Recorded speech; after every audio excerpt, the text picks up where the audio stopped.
Empresario, profesor, columnista y activista. Fundador del Instituto BIF, consejero de la Casa de Bolsa Acciones y Valores y miembro activo del INCAN. El presidente y fundador de la organización de sociedad civil Opciona, Alejandro Legorreta, en Milenio Negocios. Muy buenas noches, bienvenidos a Milenio Negocios Televisión, este programa que hacemos todos los miércoles con Regina Reyes Heroles. Y hoy tenemos un invitado especial que es muy completo. Él es abogado, es empresario, pero sobre todas las cosas analista, profesor, bueno, 1000 cargos, pero sobre todo eres activista. Y acaba de presentar, pero ya lleva un tiempo, este libro que se los recomiendo muchísimo, que dice Hagamos Posible. Habla sobre ciudadanía, que es un tema del que no estamos todos muy acostumbrados y que él la practica todo el tiempo de manguitas arremangadas y no solamente diciendo, sino haciendo. Mi primera pregunta tenía que ver con eso. ¿Por qué este libro de ciudadanía en este momento? ¿Y qué forma parte de una saga, forma parte de una postura que quiere poner tu fundación con respecto a estos temas en México? Sí, así es. Muchas gracias por la invitación, Regina, Bárbara, muchísimas gracias. Y efectivamente, Hagamos lo Posible forma parte de una estrategia, yo diría que transversal, que he tratado de venir construyendo a lo largo de los últimos 10, 15 años. Estoy convencido del potencial que tiene México, pero también de los retos que tiene para detonar ese potencial. Y creo que hay 4 variables fundamentales para que se termine de detonar ese potencial, que es la salud, la educación, las inversiones y el Estado de Derecho. Y no es casualidad que conforme han pasado estos años me he buscado involucrar, no nada más quejándome, sino trayendo soluciones a la mesa en cada uno de esos rubros. Cuenta dónde estás. ¿En salud? En salud yo te diría que hay una parte fundamental que me parece que es un tema de seguridad nacional, que es el tema del cáncer. El Instituto Nacional de Cancerología está haciendo extraordinarias iniciativas. Todos los días mueren cerca de 220 personas. Y hay cifras dramáticas, porque el 80% de los tipos de cáncer son curables y son atendidos a tiempo. Y ahí hemos enfocado, y a ti te consta, porque tú formas parte también de ese patronato, que la prevención es fundamental. Entonces hemos realizado acciones, me parece que muy interesantes, de la mano también con acciones que venimos realizando en la Fundación Legorreta Hernández, ¿no?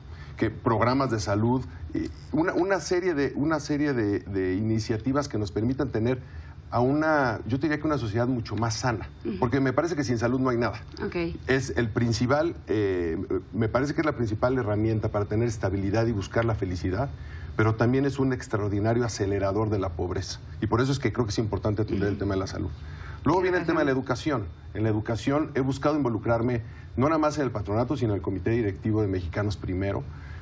Sin duda la calidad de la educación, yo creo que todos tenemos claros que necesitamos incrementarla. Hoy estamos, si seguimos con el mismo nivel de calidad, nos tomará cerca de entre 30 y 60 años tener los niveles de matemáticas y lectura que tienen hoy la OECD en promedio. Luego viene la parte de inversiones, donde a través de Sabino Capital, el Instituto BIF, que ya llevamos 10 años promoviendo las inversiones en México, con extraordinarias promociones. Hace cerca de 2 meses vino el inversionista, el fund manager más importante del mundo. Por primera vez viene a México a promover, maneja cerca del 12% del PIB del país. Y me parece que son ese tipo de promociones en donde mostremos lo mejor de México, lo que nos permite, al mismo tiempo que atendemos nuestros problemas, también detonar el potencial. Y luego viene la parte de Estado de Derecho, que nada de esto va a tener un crecimiento sustentable si no lo vamos acompañando con leyes que nos permitan combatir la corrupción, combatir la impunidad y cada vez más proteger los derechos de las personas. El libro se publica justo después del sismo el año pasado. Y una parte no me acuerdo si es en la introducción, justo toca eso, ¿no? O sea, hay un actuar después del sismo en donde nos sentimos todos parte de algo que estaba sucediendo. Y creo que, no sé si sigue siendo igual 9 meses después, o sea, llevas con esto, ¿no?, enfrentando a México de nuevo, hablando con jóvenes, ¿no?, sobre el libro. Y ¿qué tan efímero fue ese sentimiento de pertenecer que tuvimos durante el sismo? Actuar, ¿no? Porque mucho de lo que es, ¿qué hacemos nosotros por? Sí, yo creo que ahí tocan una pieza clave. Cada vez vemos más quejas en las redes sociales y menos acción. De hecho, en mi cuenta de Twitter pongo, somos lo que hacemos, no lo que tuiteamos. Sí. Porque cada vez la gente, sobre todo los jóvenes, están más en el rollo de que yo me involucro mucho. Y me siento muy comprometido porque me quejé. Pero en la red, o sea, de ahí a que salgan a la calle y participen, no sé. Pero también creo que mi generación y otras generaciones, pero puedo hablar por la propia y por mí, nos hemos equivocado en cómo nos acercamos con los jóvenes y cómo entendemos cuáles son sus inquietudes y de la manera en la que se están comunicando. Y de ahí que hagamos lo posible, lo que está buscando es eso, abrir una ventana de comunicación que nos permita más entender cuáles son sus inquietudes. No es un decálogo de soluciones. Es una radiografía de dónde estamos. Y de muchas preguntas, y no es casualidad, nos tomó un poco más de un año y lo que hicimos fue, a partir de una serie de comunicaciones que teníamos con los jóvenes por las giras que hice del corrupcionario y demás, y otro tipo de trabajos que realizo a través de la fundación también, decir qué es lo que los mueve a los jóvenes y lo que les preocupa. ¿Y qué? ¿Y eso qué es? ¿Qué encontraste? ¿Te encontraste con un colectivo que le pasa qué? ¿Que necesita qué? Pues yo creo que hay tres temas fundamentales, si tuviera que resumirlos. Uno de ellos es el tema de la diversidad sexual, el tema de los derechos humanos, es un tema que les preocupa y les ocupa mucho. Hay otro punto que es el tema del medio ambiente, es un tema que les preocupa y les ocupa mucho. Cada vez los ves más, es una generación que está cambiando la manera de cómo vemos nosotros nuestros recursos naturales. Y cómo consumimos. Y cómo consumimos, ¿no? Y luego está el tema de las inversiones y del empleo. Les preocupa porque saben que está cambiando mucho eso, pero no lo quieren hacer de la manera tradicional. Quieren entrar a esta nueva lógica en donde el tiempo es muy valioso y en donde quieren ser muy productivos, pero no dedicarle tampoco la vida entera nada más a trabajar. Y me parece que con las nuevas tecnologías suena razonable, porque cada vez el tiempo va a ser... habrá otros, y específicamente otros robots que hagan lo que hoy estamos haciendo nosotros. Y mucho gira en torno a esas tres variables que encontramos. De hecho, uno de los temas, ¿no? Como uno de los hilos conductores del libro es la parte de diversidad. Sí. Independientemente de qué tipo de diversidad sea, ¿no? Porque es de todo, de género, sexual, digamos, incluso de color de piel, de todo lo tocan. Y ahí... ¿qué tanto afecta o no afecta la parte económica? O sea, ¿qué tanto nos pega ese aceptar o no aceptar nuestra diversidad en la parte económica? Yo creo que todo lo que nos divide nos afecta en la parte económica. Yo soy alguien que cree totalmente en que la diversidad es la fortaleza de los pueblos. Sí, pero eso es un caso... Y es un tema complejo. Es complejo, pero claro. Me parece que hoy más que nunca, con los discursos que estamos escuchando, nativistas y de muchos racistas, creo que cada vez más los que tenemos la oportunidad de dirigirnos a los jóvenes y a la población en general, tenemos que contrarrestarlo con que al final la diversidad es lo que le da la fortaleza a los pueblos. Y eso es parte de... Y han sido ejercicios muy interesantes. De hecho, uno de los chavos levantó la mano en una de las conferencias que tuvimos y quiso comentarle a sus compañeros de la prepa que él era homosexual.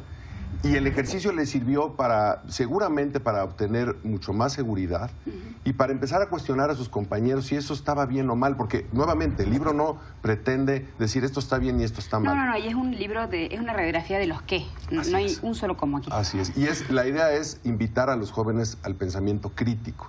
No hay una sociedad sana si no se le invita al pensamiento crítico que aborde sus problemas. Y eso lo has notado, o sea, vivimos en una sociedad, en una juventud de manos alzadas, en una juventud que está preparada para debatir estos temas, que tiene herramientas para moverse con esto, porque creo que puede ser tan importante como la educación. Sí, y yo creo que es parte de la educación. No del todo, y lo hemos visto a partir de lo que mencionaba Regina del desastre del sismo del 19 de septiembre. Fue algo fugaz, en donde muchos amigos que me llamaban para ver si hacíamos una campaña para donativos, yo le decía, me parece que es fundamental, pero créeme que lo más importante va a ser después qué va a pasar con eso. Yo recuerdo ese mensaje, sí. Porque en un año lo que va a suceder es que... nadie se va a acordar de Juchitán. Y mucho menos porque sabíamos que venían las elecciones y que eso iba a pasar a segundo término, ¿no? Sí. ¿Qué datos ves en la sociedad? ¿Qué datos ves en este México que tiene mucho potencial, pero que está con todos estos pendientes que también aparecen en el libro, como la inseguridad, la corrupción, la desigualdad, que creo que también es un punto bien importante. O sea, ¿qué te mantiene tan optimista? Bueno, yo creo que dejaré de ser optimista el día que me muera. Eso lo traes y yo creo que también te permite, a partir de informarte, empezar a entender cuál es el contexto. A ver, ¿qué contexto te hace positivo? Sin duda, de cuando yo nací, y para no ponerlo tan lejos, al día de hoy, tenemos cerca de 10 años más de promedio de vida en el país. De cuando yo nací a hoy, son 42 años. Eso es una cifra que es brutal. El día de hoy también mueren menos de una tercera parte de los niños que morían antes de los 5 años. De los últimos 40 años, la tasa de mortalidad cayó sustancialmente a más de una tercera parte. Entonces, hay muchas maneras de medirlo. Tenemos índices de pobreza todavía muy importantes. Cerca de la mitad de la población vive en condiciones de pobreza. Pero también hay algunos otros datos que nos permiten estar optimistas, no para decir vamos bien, sino para decir es posible seguir mejorando. Porque hay que cambiar ese chip, no hay que cambiar ese chip del al actuar, fatalismo, ¿no? Del fatalismo al actuar, a decir algo y a comprometernos. ¿Es eso donde estamos ahorita? Pues, y además de que México sí ha cambiado. Yo todavía recuerdo cuando no había muchas opciones para ir al cine, cuando era niño, cuando era joven, porque había un monopolio hasta de las palomitas en México. Y no había muchas opciones para consumir una canasta básica, porque no había esas empresas que han entrado y de esas competencias que permiten abaratar los precios. Entonces, hoy se gradúan 100,000 ingenieros al año, mucho más que los que se gradúan en Alemania o en Canadá. ¿Cuál es el problema ahí? Que necesitamos aumentar la calidad con la cual se gradúan esos 100,000 y no nada más eso, aprovechar nuestro potencial. O sea, tenemos hoy ingresos a 60% del PIB por los tratados comerciales que tenemos. Entonces tenemos que potencializar eso. ¿Que es suficiente? No, pero ya está ahí. Entonces yo lo que invito mucho a los jóvenes y a las personas es, caray, no ha sido suficiente, pero es posible seguir mejorando. Ya estamos a punto de terminar, pero la manera en que lo conjugas, ¿no? Hagamos que sea posible. Lo haces muy de todos. ¿Qué puede hacer alguien que nos esté escuchando ahora? ¿Qué puede hacer un joven para empezar a ejercer esa ciudadanía, para empezar a comprometerse en que al México se hace entre todos? Uno, informarse. Me suele pasar mucho en algunas clases que doy en la Universidad Marista o en Libero o en algunos espacios que a los chavos les está pasando que sus bases nada más son las redes sociales y no se dan cuenta quién es la fuente. Y número 2 es involucrarse. ¿Cómo? Pues mira, las cifras son dramáticas. Tenemos cerca de 35,000 organizaciones de la sociedad civil, cuando en Colombia son más de 150,000. Y Colombia, evidentemente, es una economía y un país mucho más... No, es una cuarta parte de México. Es una cuarta parte de México. Entonces yo creo que involucrarse en una gama de opciones, ya si es medio ambiente, si son derechos humanos, si son promover las inversiones... En lo que te importa... En lo que te importa involucrarte y dedicarle una parte de tu tiempo a contribuir a que México esté mejor. Porque México va a ser uno de los 10 principales países del mundo en los próximos 30 años. Y va a depender de nosotros, y yo creo que hay que hacer lo posible. Muchísimas gracias, Alejandro. Gracias. Regina, muchas gracias. Y a ustedes, muchísimas gracias por acompañarnos como cada miércoles en Milenio Negocios Televisión. Nos vemos en una semana en este mismo horario. Buenas noches.